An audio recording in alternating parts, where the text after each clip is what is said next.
আসসালামু আলাইকুম, ওয়েলকাম করছি রিয়াসাদ আজিম আমার ইউটিউব চ্যানেল ও ফেসবুক পেজ থেকে। ভিন্ন ধর্ম মতাদর্শের যারা শুনছেন সবার প্রতি আন্তরিক কৃতজ্ঞতা।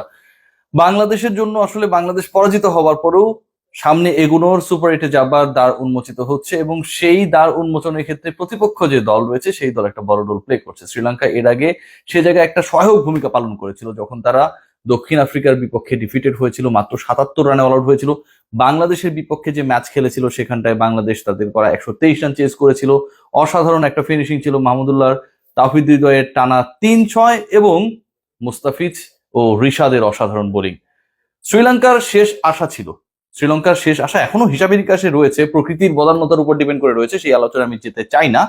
প্র্যাকটিক্যাল আলোচনা করতে গেলে শ্রীলঙ্কার শেষ আশা ছিল যে শেষ দুই ম্যাচ নেদারল্যান্ডস অ্যান্ড নেপালের বিপক্ষে তারা যদি জয় পায় সেক্ষেত্রে তাদের পয়েন্ট হবে ৪। বাংলাদেশ যদি পরবর্তী দুই ম্যাচের একটাই জয় পায় বাংলাদেশের পয়েন্ট হবে ৪ এবং নেদারল্যান্ডস যদি তাদের শেষ দুই ম্যাচের একটাই জিততে পারে তাহলে তাদের পয়েন্ট হবে ৪। রান রেটে এগিয়ে থেকে Sri Lanka they had a great dream যে তারা কোয়ালিফাই করতে পারে। শেষ পর্যন্ত সেটা হওয়ার কোনো সুযোগ থাকলো না, কারণ নেপালের সাথে শ্রীলঙ্কার যে ম্যাচ সেটা বৃষ্টিতে বন্ধ হয়ে গেছে, ভেসে গেছে, টস পর্যন্ত হয়নি। অ্যান্ড ফাইনালি যে ঘটনাটা ঘটলো সেটা হচ্ছে এই ম্যাচে যেহেতু টসই হয়নি, খেলা পরিত্যক্ত, পয়েন্ট ভাগাভাগি ১-১ করে। শ্রীলঙ্কার এখন ৩ ম্যাচ শেষ, পয়েন্ট মাত্র ১। নেপালের হিসাব নিকাশ আমার করার খুব একটা দরকার নেই, এটা করতে গেলে বা ক্যালকুলেশন করলে শুধু শুধু আলোচনাটা পেঁচাবে। আলোচনায় যে দুটা দল, সেই দুই দল হচ্ছে বাংলাদেশ এবং নেদারল্যান্ডস। কেন বলছি? শ্রীলঙ্কার পয়েন্ট তো ১, পরের ম্যাচে যদি তারা জয়ও পায় নেদারল্যান্ডসের বিপক্ষে তাদের পয়েন্ট হবে সর্বোচ্চ ৩। কিন্তু বাংলাদেশ যদি তার পরের দুই ম্যাচের একটাই জেতে এবং সেই পার্টিকুলার ম্যাচে বাংলাদেশ জয়ের কারণে ২ পয়েন্ট পায়, সেক্ষেত্রে বাংলাদেশের আগে অর্জিত ২ পয়েন্টের সাথে আরো ২ পয়েন্ট অ্যাড হবে, বাংলাদেশের পয়েন্ট হবে ৪, মানে শ্রীলঙ্কাকে টপকে গেল। এটা নিয়ে কোনো ঝামেলা থাকছে না।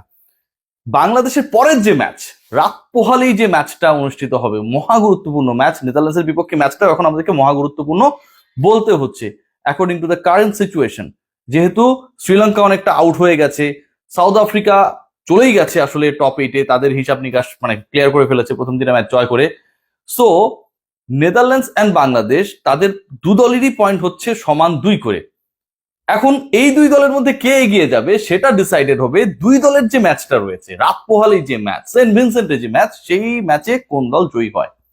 বাংলাদেশ জিতে গেলে উই আর এক্সপেক্টিং যে বাংলাদেশ হচ্ছে তাদের সবশেষ ম্যাচে যে ভুলভ্রান্তি হয়েছিল, ব্ল্যান্ডার গুলো করেছে, শেষের দিকে ফার্মলিং শেষ পর্যন্ত পারলো না, সেগুলো থেকে বের হয়ে নেদারল্যান্ডসকে হারিয়ে দিবে। তাহলে কিন্তু নেদারল্যান্ডস অনেকটাই ছিটকে যাবে অ্যান্ড বাংলাদেশ ডেফিনেটলি তাদের রান রেট বেটার হবে, তাদের নাম্বার অফ পয়েন্টস বেশি হবে, ৪ পয়েন্ট হয়ে যাবে এবং নেদারল্যান্ডস তার ২-ই থাকবে। পরবর্তী ম্যাচেও যদি বাংলাদেশ নেপালের বিপক্ষে কোনো কারণে, আমি এটা কোনো সুযোগ নেই, হেরেও যায়, তারপর বাংলাদেশ একটা ক্লিয়ার সুযোগ থাকবে, কারণ নেদারল্যান্ডস যদি তাদের শেষ ম্যাচেও জয় পায় সেক্ষেত্রেও তাদের পয়েন্ট ৪-এর বেশি হবে না। শ্রীলঙ্কা যে উপকারটা করেছে, শ্রীলঙ্কা আউট হয়ে গেছে হিসাব থেকে, তার মানে বাংলাদেশের এখন কম্পিটিশন। এর আগে আমি যে ভিডিওটা করেছিলাম যে আসলে এমনও সিচুয়েশন হতে পারে যে ৩ দলের পয়েন্ট সমান এবং শেষ পর্যন্ত রান রেটে ডিসাইড হচ্ছে যে সাউথ আফ্রিকার সাথে গ্রুপ সঙ্গী হয়ে কোন অপর দলটা আসলে টপ 8-এ যাবে। কিন্তু যেহেতু এখন শ্রীলঙ্কা মোটামুটি আউট, তাদের ৩ ম্যাচ শেষে ১ পয়েন্ট, পরের ম্যাচে পয়েন্ট পেলেও আসলে খুব বেশি লাভ ক্ষতি হবে না, সেই জায়গাটায় বাংলাদেশ কম্পিট করবে বা বাংলাদেশের ক্ষেত্রে থ্রেট তৈরি করছে একটাই দল, সেটা নেদারল্যান্ডস। লাস্ট ম্যাচ মানে নেক্সট ম্যাচ ইনফ্যাক্ট, সেটা যদি সেন্ট ভিনসেন্টে বাংলাদেশ ঠিকঠাক ভাবে খেলতে পারে, জিতে যায়, উই আর এক্সপেক্টিং সাউথ আফ্রিকার বিপক্ষে পরাজয়টাও এক ধরনের জয়। আমরা খুব কাছে গিয়েছি তো, তাই না? আমরা চেষ্টা করেছি, হয়তো পারিনি, এই না পারাটা হয়তো আমাদের সামনে আরো বেশি এক্সপেরিয়েন্স করবে। নেদারল্যান্ডসের বিপক্ষে বাংলাদেশ জয় পেলেই, একটা মাত্র জয় পেলেই বাংলাদেশের সকল অন্ধকার সমীকরণ, যে জায়গাগুলো নিয়ে অনেক বেশি কনফিউশন কাজ করছে, সেটা দূর হয়ে যাবে। টিম টাইগার্সের জন্য অনেক অনেক শুভকামনা। শ্রীলঙ্কা কাজটা সহজ করেছে, প্রথমত বাংলাদেশের কাছে হেরে, দ্বিতীয়ত প্রকৃতি কাজ সহজ করেছে শ্রীলঙ্কা এবং নেপালের ম্যাচ পরিত্যক্ত করে। এখন ক্রিকেটারদের তাদের কাজটা আরো সহজতর করতে হবে নেদারল্যান্ডসকে সেন্ট ভিনসেন্টে হারিয়ে। সবাই ভালো থাকবেন, টেক গ্রেট কেয়ার। আর নয় ড্যাম্প ওয়ালের সাথে toxic relation, Berger mister expert damp গার্ডই সঠিক সলিউশন।